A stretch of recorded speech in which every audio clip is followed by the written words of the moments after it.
They are saying it to you as plainly and as directly as they can.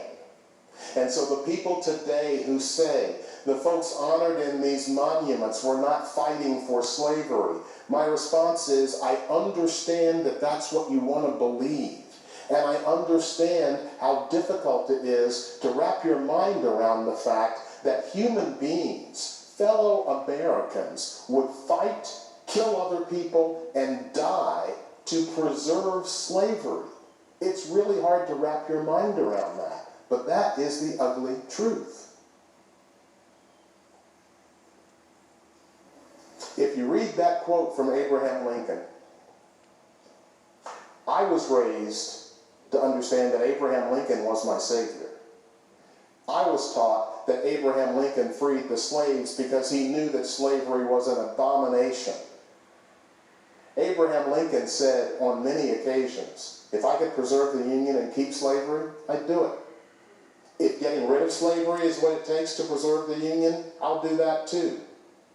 What his goal was to preserve the Union. And I just want you to know that the debate about reparations for slavery is a completely false debate. First of all, go back to 1988 when Ronald Reagan was in office. Passed with almost no dissent was a bill giving $20,000 to every Japanese American family that was interned during World War II. That was absolutely appropriate.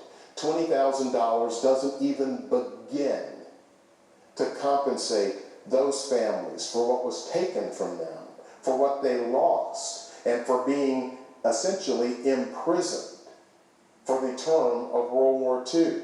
At least it was some acknowledgement that what we did was wrong.